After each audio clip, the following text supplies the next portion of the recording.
Bonjour, bienvenue sur le plateau d'Outre-mer Économie, l'émission d'ACI TV qui s'intéresse aux créateurs et aux entrepreneurs ultramarins qui font bouger l'économie dans la France hexagonale et à l'outre-mer.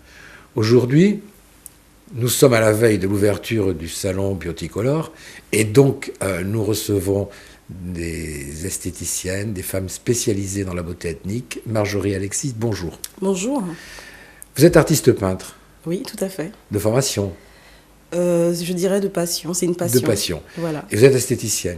Et alors je suis esthéticienne de formation. Voilà. De formation. Vous avez fait une école d'esthétique. Une école d'esthétique. Et donc ça fait déjà plus de 20 ans, enfin près de 20 ans que je suis dans cette branche de l'esthétique et que je pratique mon métier. D'esthéticienne et votre passion de peintre. Tout à fait. Et vous essayez de faire rejoindre les deux. Absolument. Par le biais du maquillage permanent. Par le biais du maquillage permanent. Alors on va parler du maquillage permanent. Je ne vous ai pas caché quand nous préparions cette émission que moi je suis un peu réticent parce que maquillage permanent, ça ressemble... Enfin, je pense tatouage. Alors. Bien sûr. Alors le terme tatouage, je n'aime pas du tout parce que le maquillage permanent, oui. Je vous explique que le maquillage permanent, déjà à la base, c'est une prestation qui est supposée corriger une courbe de sourcil. Et on n'est pas censé tatouer un visage. Donc moi, je travaille de façon assez naturelle où je vais implanter le pigment en effleurage. Ce sera une implantation qui va être vraiment très très légère, contrairement à un tatouage où c'est vraiment beaucoup plus intense. Donc on n'est pas censé tatouer le visage. Hein. Ça doit être vraiment implanté en ombrage et pour que l'effet soit naturel. Et donc ça porte essentiellement ou uniquement sur le sourcil? Non, ça porte pas essentiellement sur le sourcil. On peut également faire un trait d'eyeliner au maquillage permanent. On peut faire un contour des lèvres, mais toujours rester dans le naturel, hein, parce qu'il ne faut pas tatouer un visage, parce que c'est assez choquant. On voit d'ailleurs beaucoup de femmes qui se font des traits de sourcils au crayon ou qui sont tatouées. Et là, c'est vraiment, comme vous disiez, du tatouage. Or que le maquillage permanent, c'est censé corriger une courbe de sourcil, le modifier quand la courbe n'est pas vraiment belle, ou alors sinon intensifier, mais vraiment toujours en gardant un effet le plus naturel possible. Et donc moi, c'est vraiment comme ça que je travaille. Il faut un choix préalable, parce que si ça ne va pas, absolument. Ça se corrige. Parce que si c'est permanent, ça ne se corrige pas. Ça ne se corrige pas. Donc c'est pour cela que je prends le temps. Enfin, ma façon de travailler, c'est de déjà faire des démonstrations avant d'implanter le pigment. Je fais un tracé au crayon afin de trouver la courbe idéale qui conviendrait à la morphologie du visage de cette cliente. Et effectivement, on travaille toutes les deux ensemble. Donc, après avoir fait le trait au crayon, le tracé au crayon, il faut qu'elle puisse apprécier la courbe que je lui ai tracée avant de faire ce travail d'implantation de pigment. Et comme je disais, il faut vraiment travailler en effleurage pour que le rendu soit naturel. Alors, le peintre a droit au repentir, tout le monde le sait. Et là, si la cliente rentre chez elle et que son mari lui dit « son truc c'est vilain », qu'est-ce qui se passe? On ne peut pas revenir en arrière. Eh bien, écoutez, j'ai beaucoup de chance. Ça fait déjà plus d'une quinzaine d'années que je fais cela et je n'ai jamais eu une seule cliente. Qui est regretté, qui a dit j'aurais voulu que finalement... Parce que là, c'est plus possible. Bien sûr, sinon je pense que j'aurais déjà arrêté. Sauf avec le temps peut-être quand même. Pardon? Avec le temps, ça finit par s'estomper. Oui, alors... Parce que je veux dire, la peau se desquame toujours un peu, etc. Donc, tout à fait. De toute façon, ce qu'il faut savoir, c'est qu'une fois que la prestation est faite, au bout de quelques semaines, la couleur pâlit. D'ailleurs, ça nécessite toujours derrière une retouche. Ouais. Donc c'est pour vous dire que dès le départ, on n'a pas quelque chose de foncé, on a quelque chose de quand même assez... léger qui nécessite au bout d'un mois d'une retouche. Donc je travaille, tout est dans la manière de travailler. À partir du moment où on fait un travail où on respecte le naturel, l'effet naturel, sincèrement on a quelque chose de vraiment très joli. Hein, d'ailleurs, c'est ce que j'ai au niveau du visage, vous voyez, au niveau des sourcils. Oui, on voit pas du tout. On voit pas du tout. Mais en même temps, c'est pas vraiment permanent. Je veux dire, ça n'a pas duré jusqu'à la mort. Non, c'est pour ça que le terme permanent, c'est pas vraiment approprié. C'est un maquillage semi-permanent, oui. Parce que ça va pâlir au fil du temps. Un maquillage longue durée. Voilà, c'est censé pâlir au fil du temps parce qu'il y a un renouvellement cellulaire qui va faire pâlir le pigment et à un moment donné, effectivement, il s'en va. D'ailleurs, c'est beaucoup mieux que les choses se passent de cette manière-là que de faire un tatouage comme sur le corps qui reste à vie. C'est pour ça que le terme tatouage, je n'aime pas. C'est vraiment un maquillage semi-permanent où on implante du pigment pour vraiment intensifier une courbe de sourcil, mais vraiment garder un maximum de poils pour que le pigment se mélange au poil et qu'on ait un effet tout à fait naturel. D'accord. Pour le sourcil, c'est encore assez, j'allais dire assez simple. Quand vous faites de l'eyeliner, vous travaillez sur des zones délicates. Absolument. C'est des zones qui sont très innervées, qui sont très... vous n'avez pas droit à l'erreur, quoi, parce que sans ça... Pas du tout le droit à l'erreur. Étant artiste peintre, je pense que c'est vraiment nécessaire pour cette prestation d'avoir une notion en dessin, parce que c'est du dessin, ça reste du dessin. Donc... c'est vrai que pour le eyeliner, je travaille vraiment c'est en effleurage. Donc à partir du moment où on effleure la peau, c'est un travail qui fait vraiment en douceur, en effleurage. Et c'est long.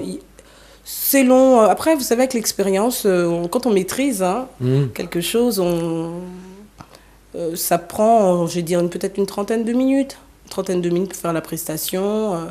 Et ça se passe toujours très très bien. C'est vrai que je fais plus de sourcils. Par exemple, là, j'ai fait le salon, le marché de Noël tropical la semaine dernière. Ouais. Et sur mon stand, je faisais les prestations. Bon, bien entendu, je ne faisais pas le eyeliner, où c'est une prestation, il faut être dans le calme, il faut vraiment beaucoup plus de tranquillité pour faire la prestation. Mais sinon, concernant les sourcils, j'ai fait pas mal de sourcils sur le stand et ça s'est très très bien passé. Tout est dans la maîtrise, au fait. Dans la mesure où on fait le travail en effleurant la peau, la cliente ne sent absolument rien et ça se passe très très bien. Oui, c'est pas comme dans le tatouage où il y a une injection. Voilà, il n'y a jamais d'injection, même pour le tatouage. C'est une implantation, mais c'est un peu plus profond. Oui. Voilà. Et là, ça peut faire mal. Enfin, ça peut... Oui, ça peut. Absolument. Alors que vous... Moi, j'effleure. J'effleure, c'est vraiment un effleurage et je mets une petite crème qui apaise la peau. Donc, pendant ma prestation, on discute très bien avec la cliente. On peut même discuter parce qu'elle ne sent rien. C'est vraiment indolore et ça se passe plutôt bien. Donc, c'est une prestation qui nécessite réellement d'une grande maîtrise pour que le résultat se passe bien. Et ça fait longtemps que vous faites ces prestations? Ça fait pas 20 ans parce que c'est si. Je croyais que c'était une technique récente. Plus de 15 ans, je fais ça. Pas du tout. Le maquillage permanent existe depuis très très longtemps. Moi, ça fait plus de 15 ans que je pratique la prestation, mais c'était pas vraiment connu. Les personnes découvraient à peine la prestation et aujourd'hui, effectivement, c'est très en vogue. On en parle de plus en plus. Et moi, j'ai eu le temps, effectivement, de me perfectionner dans cette prestation. Ça a changé, les techniques ont changé, les produits ont changé? Les techniques, non, mais peut-être les appareils. On a des appareils beaucoup plus fins, qui sont beaucoup moins choquants parce qu'à l'époque, c'était des appareils qui faisaient quand même un bruit assez... comme les roulettes de dentiste. Absolument, absolument. C'est un petit peu les appareils des tatoueurs que l'on utilisait à l'époque. Et aujourd'hui, c'est vrai que pour les esthéticiennes, on a des stylets qui sont beaucoup plus esthétiques et qui font beaucoup moins peur aux clientes. Parce que bon, c'est vrai quand on entend le bruit, alors qu'on sait qu'on va vous piquer avec une aiguille, ça peut faire peur, effectivement. Mais là, les appareils sont beaucoup mieux. Donc, votre spécialité, c'est le sourcil. Vous faites de l'épilation? Oui. Alors, ma spécialité, c'est les sourcils. Pourquoi? Parce que, comme je vous expliquais tout à l'heure, je remarque qu'il y a énormément de femmes noires qui se mettent des traits de crayon sur le visage et le résultat n'est pas du tout joli parce que c'est pas esthétique. À partir du moment où une courbe de sourcil est mal tracée, forcément, le résultat... déjà, c'est pas très... je trouve pas ça esthétique. Je trouve pas ça... ça fait vraiment tache sur le visage.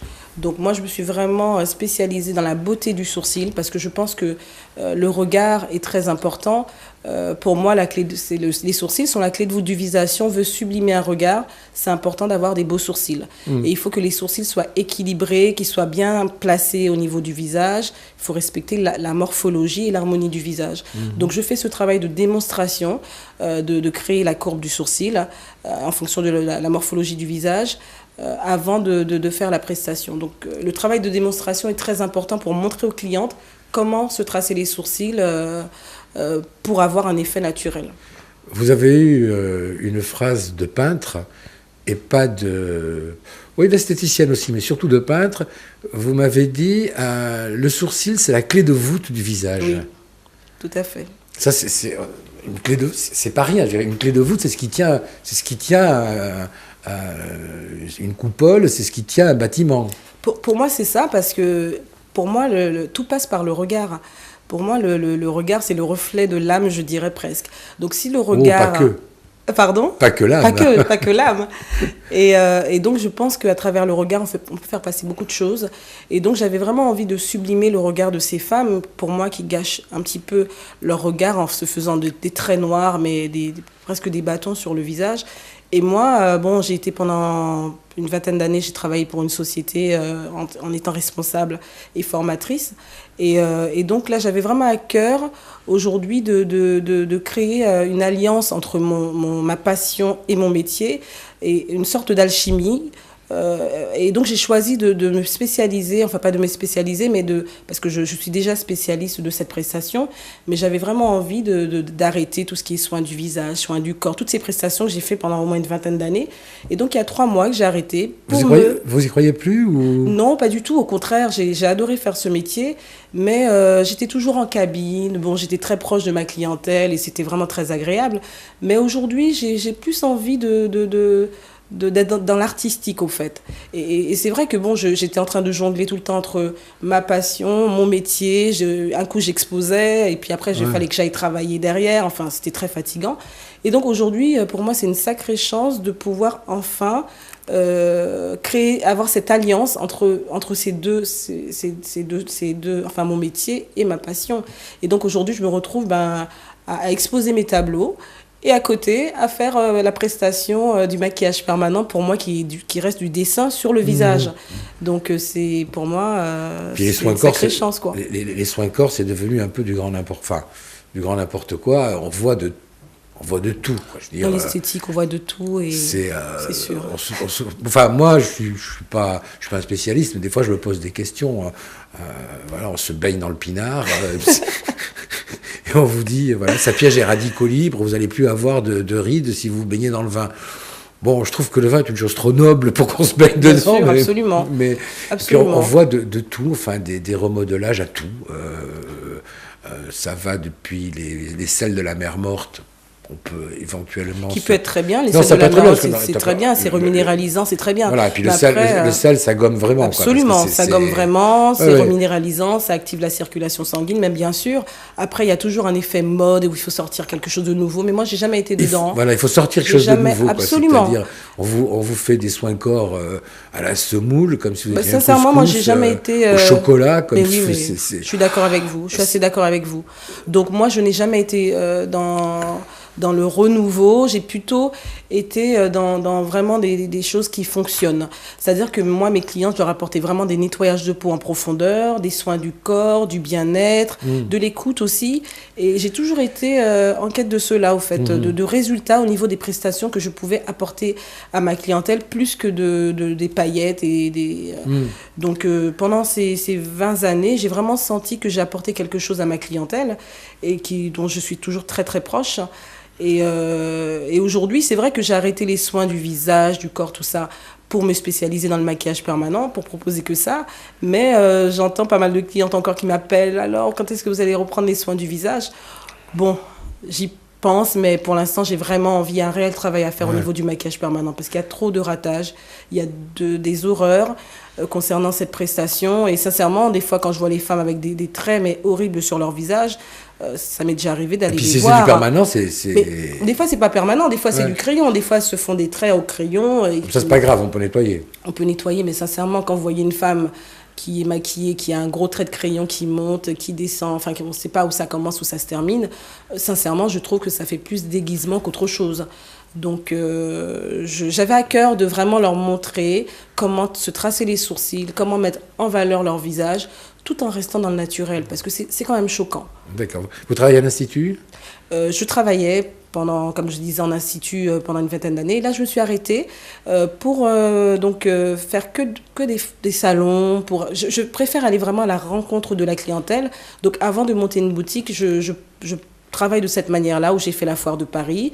La semaine dernière, j'étais au salon au marché de Noël tropical. Oui. Et dès demain, Beauty Color, le salon de la beauté black qui se passe au Hall Fraissinet, qui commence demain jusqu'au 19 décembre. Il commence le 14 Du 14 au 19 décembre. Du 14 au 19. C'est ça.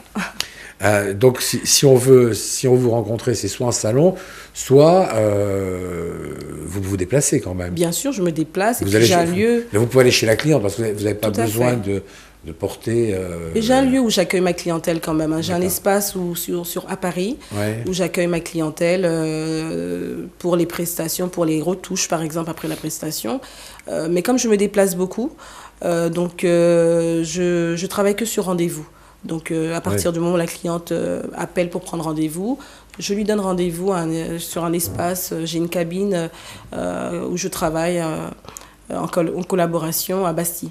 Et sinon, je n'ai pas encore monté de boutique, mais ça, c'est volontaire, parce que je préfère vraiment aller à la rencontre de la clientèle. Vous n'avez pas envie je n'ai plus envie d'être enfermée. Voilà. Je suis une artiste, hein, vous savez, donc j'ai besoin de... J'ai l'âme d'une artiste, donc j'ai besoin d'être vraiment libre de bouger. Puis je travaille aussi un petit peu aux États-Unis, en Floride. Et donc, j'ai besoin de cette liberté, effectivement, pour aller à la rencontre de la clientèle avant de monter une boutique, effectivement, Vous travaillez essentiellement la femme noire ou Pas du tout. Pas du tout. C'est mixte. Hein. C'est mixte. Sur mon stand, j'ai eu justement j'ai fait des prestations de maquillage permanent sur des femmes blanches. Après, c'est le pigment. Il faut effectivement prendre un pigment beaucoup plus clair. Il faut toujours travailler en fonction de la couleur de la peau pour avoir un rendu naturel. Colorimétrie pure. Tout à fait. Ouais. Au point de vue épilation, vous ne faites pas d'épilation permanente ? Non. Pour des raisons médicales, je suppose ? Pas du tout, c'est parce qu'il y a énormément de travail concernant le maquillage permanent et c'est encore un autre domaine, l'épilation définitive. Et puis bon, c'est pas vraiment au point, je trouve. Il faut vraiment faire plusieurs séances avant d'avoir vraiment le résultat définitif, d'une part. Et on n'a pas le recul non plus. Absolument. On n'a pas le recul, c'est-à-dire que c'est permanent pour quelques mois, peut-être quelques années, mais on ne sait pas ce que ça va donner à long terme. Vous parlez de l'épilation ? L'épilation permanente. De l'épilation définitive, vous voulez dire ? Définitive, oui. Oui, après ça repousse. Hein. On va le faire, ça va un petit peu réduire la pilosité. Mais ça peut être intéressant pour les femmes qui ont une forte pilosité. Ça peut être intéressant, mais ce n'est pas un domaine qui m'attire. Ce que vous dites, c'est après ça repousse. C'est ce que me disent à peu près toutes les esthéticiennes. Oui. Elles disent après ça repousse. Je dis c'est quand même fabuleux. Il y a des gens qui vendent de l'épilation permanente dont tout le monde s'accorde à dire que ça repousse. Alors, ça repousse, ce n'est pas normal. Voilà, on n'est pas dans le permanent. Donc on est on est tout le temps dans des... Puis c'est cher parce que ça doit être fait sous contrôle médical. C'est extrêmement cher. Les matériels sont très chers, les appareils sont très chers. Il faut qu'il y ait un contrôle médical qui souvent n'est juste un contrôle de forme. Parce qu'on rencontre des médecins qui contrôlent 15 instituts. Je ne sais pas très bien comment ils font, mais bon. Donc si vous voulez, il y a des choses. Ce qui est normal, les femmes et les hommes se demandent en fait si on est dans le réel ou dans le pipeau, voilà, pour le dire clairement. Ça dépend. On pourrait l'être, mais ça dépend, effectivement. Comme, je suis tout à fait d'accord avec vous. C'est pour cela que moi, je suis pour ceux qui fonctionnent. Je choisis de faire des prestations qui fonctionnent pour ne pas mentir à la clientèle. Donc, tout ce qui est nouveau, vous pourrez m'en parler. D'ailleurs, des fois, je suis très surprise. Je dis, ah bon, ça vient de sortir. Je suis pas du tout... je recherche pas du tout la nouveauté. Je recherche surtout les choses qui fonctionnent. Le soin, les nettoyages de peau en profondeur, où il y a vraiment un travail qui est fait, où il y a un bien-être, et plus que du nouveau, des massages au chocolat, enfin, comme vous disiez tout à l'heure. Enfin, pour moi, c'est ridicule. Ce que vous me dites, moi je l'entends bien, je trouve que c'est assez désespérant pour les jeunes filles, parce qu'en fait, ce que vous me dites, c'est dans ce métier, l'expérience est fondamentale. Absolument, c'est vrai. Donc c'est une prime à l'âge. Enfin, je veux dire, c'est une prime à... Oui, c'est une prime à l'âge. C'est-à-dire que une jeune fille qui va démarrer, l'expérience, par définition, elle ne l'aura pas. Elle ne l'aura pas, mais si elle travaille en collaboration avec des esthéticiennes qui sont confirmées et qu'elle aime son métier, je pense qu'avec le temps, pour tout, c'est pareil. Parce qu'au fait, c'est un métier où il y a énormément de prestations. Donc quand on sort de l'école, on ne maîtrise pas tout. On ne peut pas tout maîtriser. Donc, je pense qu'il faut soit se spécialiser. Je pense que c'est ce que devraient faire les instituts. Il y a des esthéticiennes qui sont très bonnes pour le soin du visage. Il y en a d'autres qui vont être très bonnes pour le maquillage. D'autres qui sont bonnes pour les ongles. Or, qu'on sort de l'école, on a tout appris, mais on ne sait rien faire. Donc j'ai eu plein de jeunes filles comme ça qui sortaient de l'école, mais qui ne savaient absolument rien faire. Donc moi... Il y a des bonnes écoles quand même. Il y a de bonnes... Attention, c'est bien, je ne dis pas que c'est les écoles qui les forment mal. Ce que je disais, c'est qu'il y a énormément de prestations et on n'a pas le temps de tout maîtriser. Donc, c'est un métier de savoir-faire. Donc, quand on a appris plusieurs prestations en 2 ans, on sort de l'école, on maîtrise à peine chaque prestation.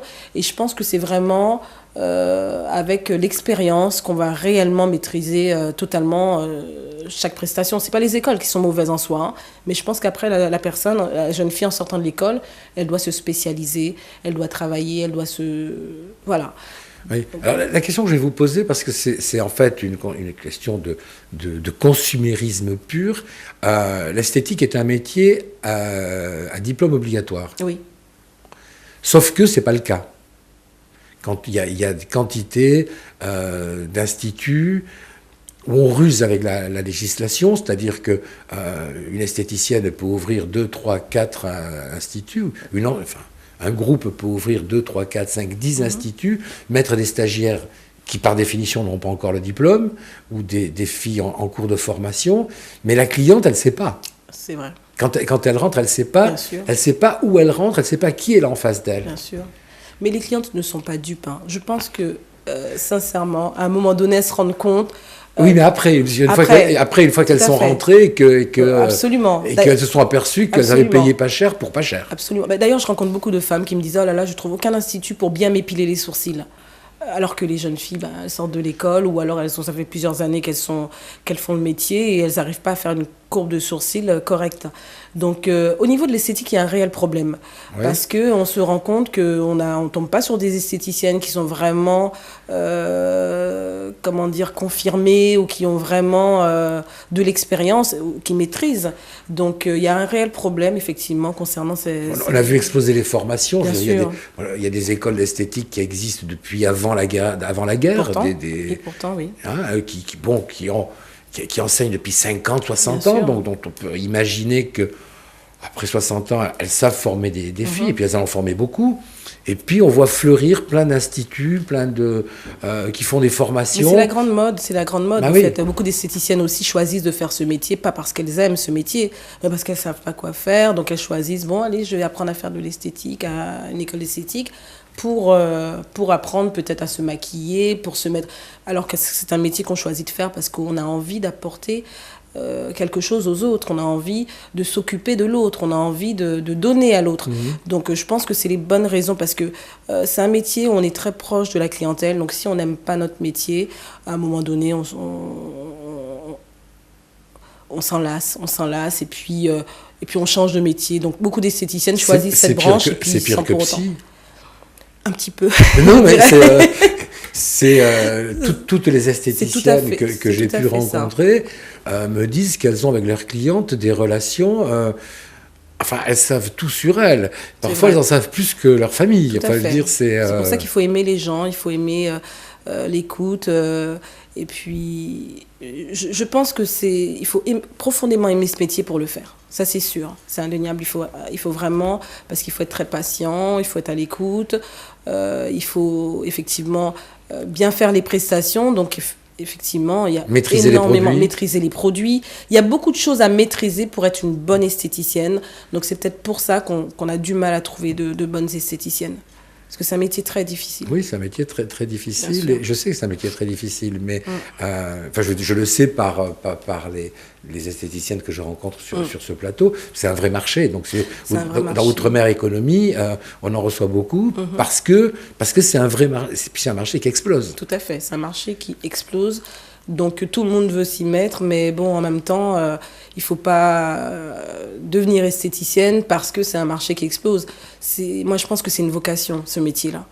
C'est vraiment une vocation. Si on n'aime pas vraiment le métier, qu'on le fait plus pour l'argent, on s'en rend compte à un moment donné parce que on perd patience, parce que les gens, il faut vraiment être à l'écoute, il faut vraiment un échange, il faut vraiment... Il faut être patient, il faut aimer, il faut aimer ce travail pour bien le faire. Il faut aimer le métier, il faut aimer les clientes. Voilà. Il faut être à l'écoute. Il faut être à l'écoute, il faut aimer ce qu'on fait. Il faut maîtriser les produits, il faut connaître. Ouais. Il y a un aspect très artistique, il y a un aspect très technique qu'on oublie le plus souvent. Absolument. Il y a un aspect qui est limite médical qu'on oublie également. Donc c'est pas si facile. Marjorie Alexis, merci de nous avoir fait ce petit point sur votre activité de maquillage permanent ou quasi permanent. Bonne chance pour le salon Beautycolor. Merci. Bonne chance pour l'avenir. Vous avez un espace MySpace. Oui. Et vous avez un site qui est www.marjoriealexis-arboté.com. Tout à fait. C'est un peu long, c'est un peu difficile à... Ou sinon Marjorie Alexis sur Google. Marjorie Alexis sur Google, vous sortez sans problème. Arboté. Merci d'être venu. Merci à vous d'avoir été avec nous et à bientôt. Au revoir.